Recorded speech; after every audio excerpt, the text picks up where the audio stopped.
Ar-Rahman Ar-Rahim. Bismillahirrahmanirrahim. Assalamualaikum warahmatullahi wabarakatuh. Alhamdulillahirrabbilalamin. Wassalatu wassalamu ala rasulillah wa ala alihi ajmain.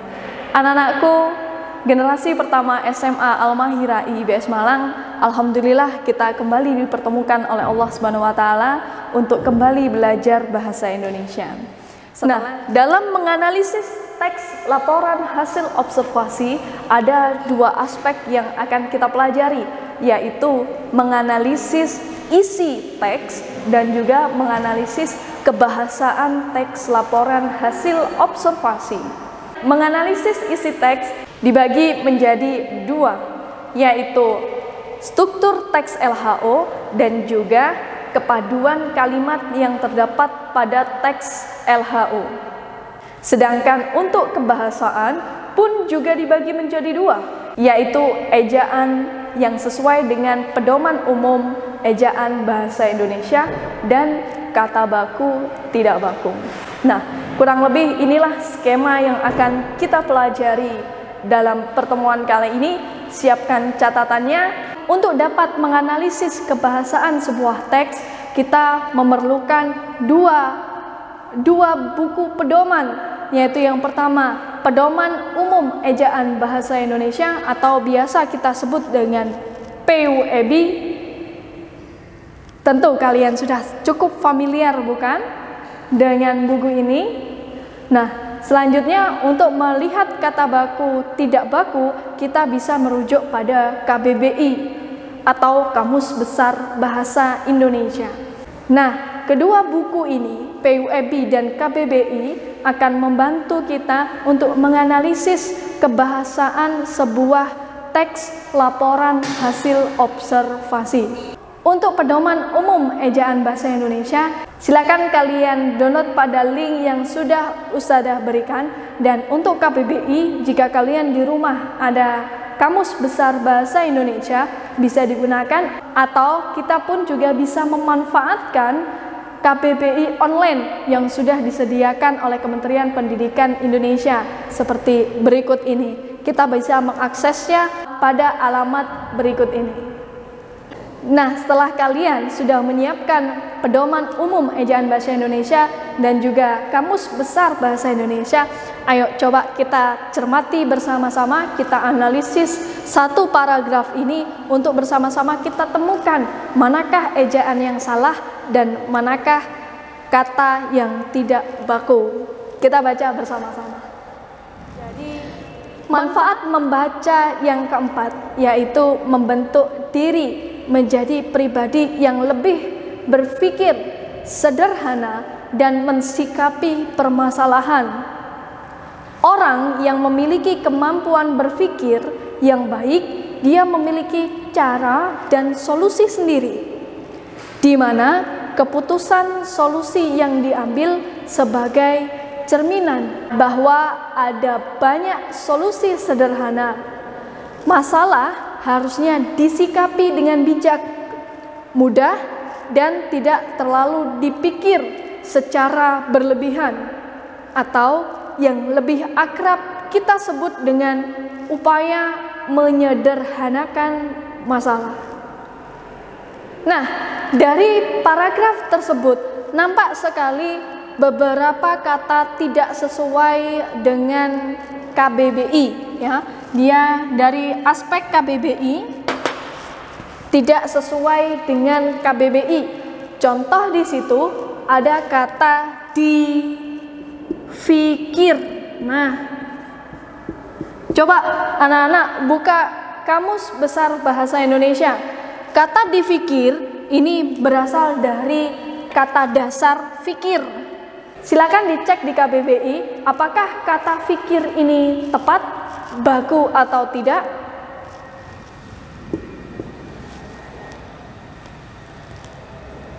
Bagaimana hasilnya?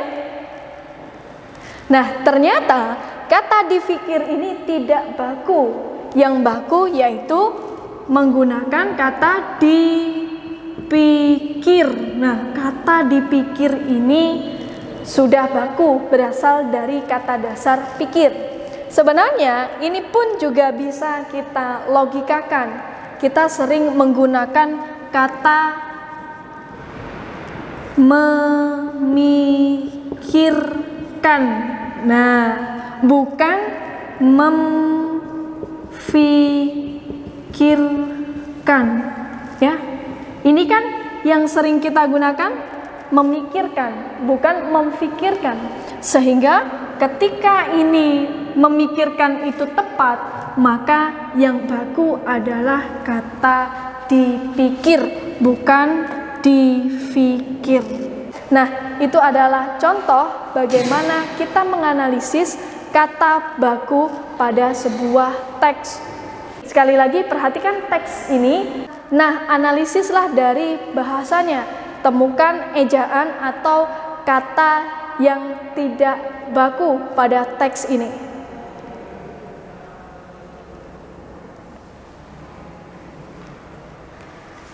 Baik sekali, setelah kata dipikir, ternyata kalian menemukan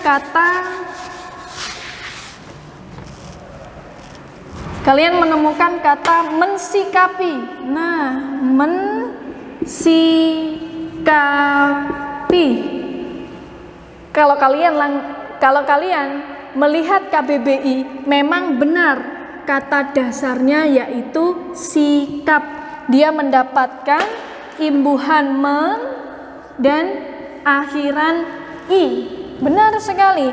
Namun ingat bahwa ini adalah pembentukan kata yang tidak tepat. Ketika imbuhan me ini bisa apapun ya, bisa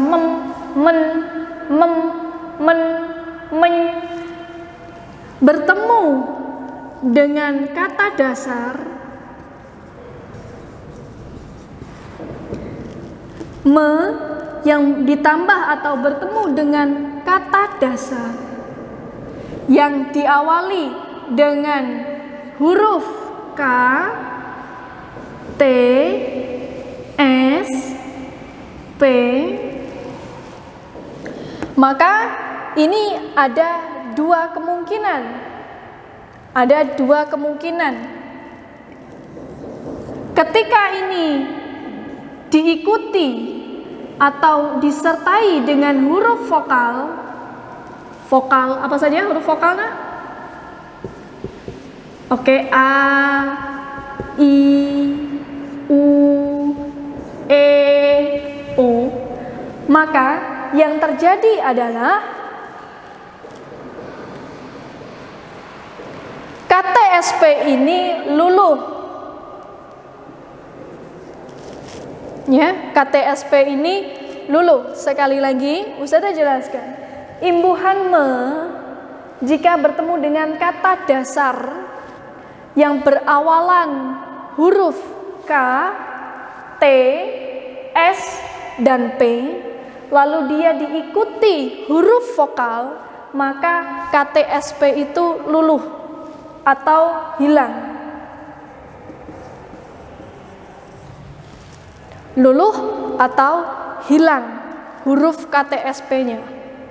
Sebaliknya, ketika me ditambah atau diikuti dengan kata dasar yang awal hurufnya atau huruf awalnya K, T, S, P, setelah huruf KTSP ini diikuti dengan konsonan. Kalau Ustazah Nova tanya, konsonan itu apa Ustazah? Konsonan itu berarti selain vokal, selain A, I, U, E, O. Ya, ini disebut dengan konsonan, maka dia tetap. Ini tentu sudah dipelajari ketika dulu di SMP ya nak ya. Ustazah mengulang saja untuk mengingatkan kalian. Jadi kata sikap di sini merupakan kata dasar. Namun diingat bahwa sikap ini diawali dengan huruf S. Setelah huruf S, huruf vokal atau huruf konsonan? Setelah S ternyata huruf vokal. Maka dia harus luluh atau hilang. Sehingga kata yang benar itu bukan mensikapi, tetapi yang benar adalah, ya betul, menyikapi. S-nya luluh, ya, berganti dengan men. Nah, sampai di sini bisa dipahami, nak? Nah, jika tadi kata mensikapi dia salah, ya, kita coret ini salah, dan setelah kita tahu yang benar yaitu kata menyikapi, maka Ustazah coba kasih satu kata lagi. Bagaimana menurut kalian? Bagaimana? Coba analisis dengan kata yang Ustazah berikan ini, ya. Masih sama dengan imbuhan me, kata dasarnya Ustazah masih menggunakan yang awalan S, ya. Nah,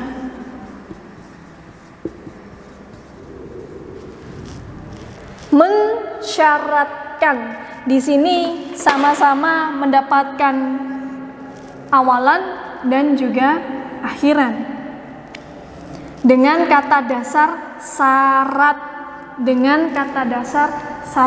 Apakah kata mensyaratkan ini benar sesuai dengan kaidah ini? Atau jangan-jangan yang benar yaitu kata menyarat. Nah, manakah yang benar? Coba analisis. Nah, jika menurut teori ini, ya, jika menurut ini, kita analisis bersama. Imbuhan me yang diikuti dengan kata dasar yang huruf awalnya adalah K, T, S, dan P, lalu diikuti dengan, nah ini S kan, ini S, diikuti dengan Y, yaitu vokal atau konsonan? Konsonan, karena selain A, I, O, E, O, ya kan? Maka dia tetap, S-nya harus tetap, tidak boleh hilang. Maka kata ini itu benar, ya. Sedangkan kata menyaratkan ini salah. Sampai di sini bisa dipahami anak-anakku? Perhatikan betul teori ini, ya. Saya ulangi sekali lagi, jika ada imbuhan me yang diikuti dengan kata dasar yang berawalan dengan huruf K, T, S, dan P, lalu diikuti dengan huruf vokal, maka KTSP itu harus luluh, hilang. Namun, jika KTSP itu diikuti dengan huruf konsonan, maka tetap KTSP-nya tetap tidak hilang. Semoga kalian bisa memahami dengan baik. Baik, kembali pada paragraf ini. Coba kita analisis lagi selain dari kata-kata yang sudah kita temukan tadi, difikir dan mensikapi, apakah ada lagi kata atau ejaan yang tidak tepat? Silakan dibaca baik-baik. Nah, di sini ada kata-kata di mana. Sebenarnya bagaimana sih cara menulis kata di mana dengan benar? Silakan dibaca di Pedoman Umum Ejaan Bahasa Indonesia.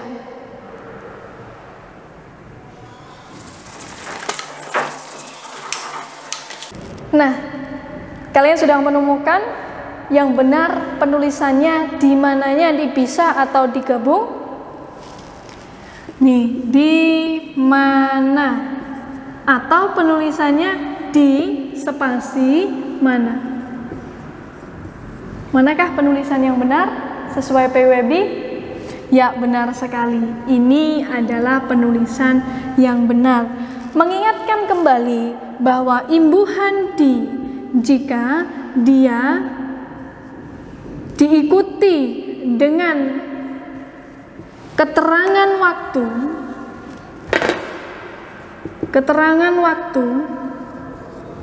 atau tempat, maka penulisannya dipisah.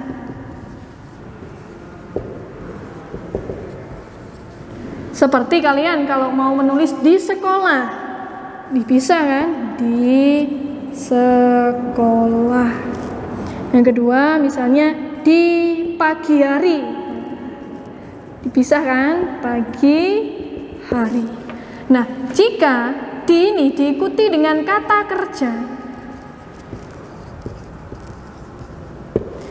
maka penulisannya digabung. Kalian punya contohnya? Kata kerja? Kalian punya contohnya?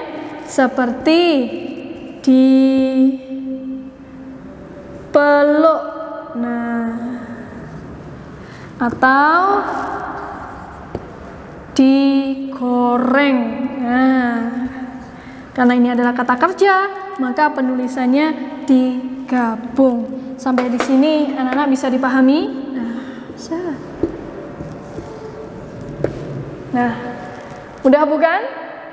Selanjutnya di kalimat akhir. Di kalimat akhir, apakah kalian menemukan adanya hal yang janggal? Nah, benar. Kata mensederhanakan itu salah. Yang benar yaitu menyederhanakan. Seperti yang sudah Ustazah sampaikan dengan kata menyikapi, bukan kata mensikapi. Nah, anak-anakku, sekilas tadi apa yang sudah Ustazah sampaikan dalam menganalisis teks laporan hasil observasi. Ada dua aspek yang kita analisis, yaitu isi teks dan juga bahasa yang digunakan dalam teks LHO. Untuk isi ada dua lagi yang kita rinci, yaitu kelengkapan struktur dan juga kepaduan kalimat.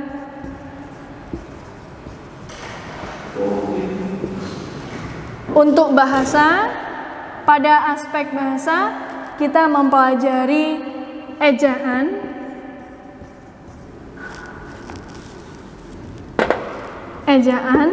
dan juga kata baku. Nah, sampai di sini kalian sudah paham bukan?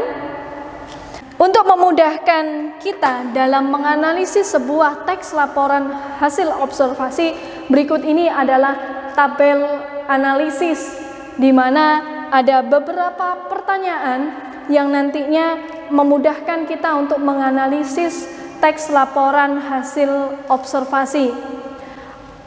Kurang lebih ada 4 pertanyaan, yaitu pertanyaan yang pertama, apakah struktur disajikan dengan tepat? Nah, struktur teksnya disajikan dengan tepat.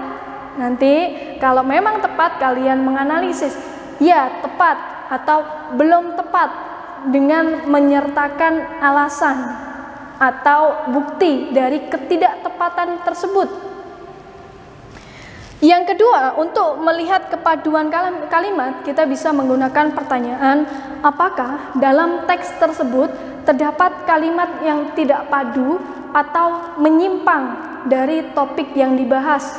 Kalian bisa menyebutkan mana saja kalimat yang tidak padu disertai dengan perbaikan atau alasannya. Selanjutnya, dari segi kebahasaan, pada aspek ejaan bisa menggunakan pertanyaan apakah dalam teks tersebut terdapat penulisan kata atau penggunaan tanda baca yang tidak sesuai dengan pedoman umum ejaan bahasa Indonesia. Silakan di-list kata-kata salah dan benarkan. Selanjutnya, untuk aspek kata baku pada teks laporan hasil observasi, kita bisa menggunakan pertanyaan apakah dalam teks tersebut terdapat kata yang tidak baku, yang tidak sesuai dengan Kamus Besar Bahasa Indonesia. Jika ada, kita tulis dan juga kita sertai dengan alasannya. Nah, dengan tabel analisis ini, insya Allah akan memudahkan kita dalam menganalisis sebuah teks laporan hasil observasi. Kita coba pada teks berikut ini yang membahas tentang sampah. Ya, ada 4 paragraf dalam teks ini. Dan kalian bisa langsung mencatat kata apa saja kata atau kalimat mana saja yang tidak baku atau tidak padu yang sesuai dengan ini. Kita lihat strukturnya, nanti kita satu-satu ya. Ustazah akan memberikan contoh. Kita baca bersama-sama. Sampah merupakan barang sisa yang tidak memiliki nilai ekonomi. Sampah dibagi menjadi dua jenis, yakni sampah organik dan sampah anorganik. Sungai merupakan aliran sungai yang mengalir dari hilir ke hulu. Sungai pada umumnya digunakan sebagai tempat kegiatan yang membantu manusia. Namun di desa Jantur, Kecamatan Bumiaji, sungai disalahgunakan menjadi tempat pembuangan akhir sampah, sehingga sungai yang dulunya dialiri air sekarang menjadi kering dan penuh dengan timbunan sampah. Sampah anorganik adalah sampah yang sulit diurai, tidak bisa hancur dengan alami. Biasanya terdiri atas limbah, bahan-bahan kimia yang tidak mudah diuraikan. Sedangkan jika sampah anorganik dapat didaur ulang, dapat dibuat barang yang bernilai guna. Contoh jenis sampah anorganik adalah plastik, wadah, deterjen, dan plastik-plastik bungkus sisa makanan. Sampah organik adalah sampah yang dapat diuraikan lagi dan mudah membusuk. Sampah ini biasanya berupa limbah rumah tangga yang mudah membusuk, seperti limbah ternak yang tidak dikelola terlebih dahulu, tetapi langsung dibuang begitu saja. Juga daun-daun atau batang pohon yang sudah mati. Contoh, sampah organik adalah daun, sayur, sisa buah, limbah kayu sisa, dan limbah pembuangan kotoran sapi. Baik, sampah organik maupun anorganik sesungguhnya sangat bermanfaat bagi kehidupan apabila manusia dapat mengolahnya dengan baik. Nah, ini teks laporan hasil observasi yang membahas tentang sampah. Kita kembali pada tabel analisis. Silakan dianalisis strukturnya, apakah sudah terdiri dari 3, yaitu pernyataan umum, deskripsi bagian, dan deskripsi manfaat. Ya, jika sudah, silakan dijelaskan sudah. Paragraf 1, pernyataan umum, paragraf 2 dan paragraf 3 adalah deskripsi bagian, dan paragraf 4 adalah deskripsi manfaat. Selanjutnya, dari segi kepaduan kalimat, apakah ada kalimat yang tidak padu? Silakan dilihat kembali kata-katanya. Ustazah bisa menemukan, Ustazah temukan di paragraf 1 ada beberapa kalimat yang tidak padu ketika kita membahas tentang sampah, tetapi tiba-tiba kita membahas tentang sungai. Nah, ini sangat jauh dari topik yang sedang dibahas, sehingga ada ketidakpaduan kalimat pada paragraf 1.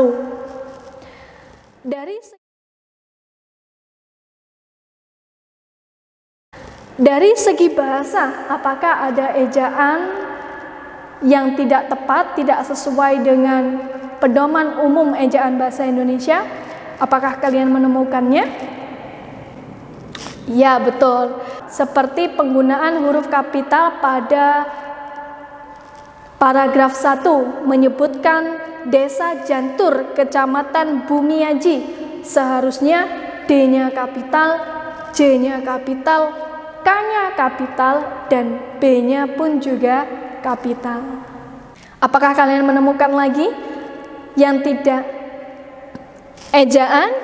Ya, benar. di paragraf ketiga, kalimat akhir paragraf ketiga ada kata contohnya, sampah organik adalah daun, koma, sayur, koma, sisa buah, koma, limbah kayu sisa. Nah, di sini tidak ada koma. Seharusnya setelah kata limbah kayu sisa itu ada koma. Nah, bagus sekali analisis kalian. Selanjutnya, apakah di situ ada kata yang tidak baku? Silakan dilihat. Benar sekali, di situ ada kata deterjen. Ya, ada kata deterjen, ada kata deterjen, dia tidak baku.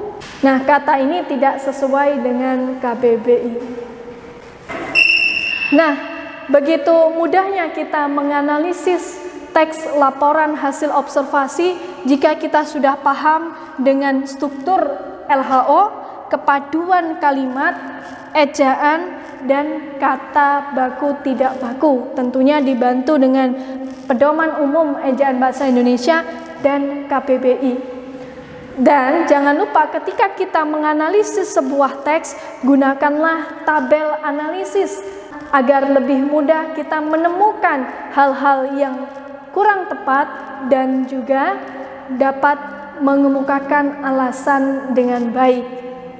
Hari ini kita sudah belajar bagaimana cara kita menganalisis sebuah teks laporan hasil observasi dari beberapa aspek, yaitu isi teks dan juga dari segi bahasanya. Untuk isi teks kita kembali pada struktur dan kepaduan kalimat. Untuk bahasanya kita perhatikan ejaan dan kata baku tidak baku. Sampai di sini semoga kalian paham, semoga nantinya mudah dalam mengerjakan tugas dan kalian pun juga terbiasa menganalisis sesuatu dengan teori-teori yang sudah diberikan beserta kalian mengemukakan alasan atau perbaikan dari analisis kalian. Nah, anak-anakku, semoga materi hari ini bisa dipahami dengan baik dan nantinya kita akan belajar bagaimana cara menulis teks laporan hasil observasi dengan modal kita sudah bisa mengidentifikasi, sudah bisa menginterpretasi, dan juga mampu menganalisis teks laporan hasil observasi. Harapan kami kalian bisa menulis atau menyajikan teks laporan hasil observasi. Semoga bermanfaat. Kita tutup dengan doa kafaratul majelis.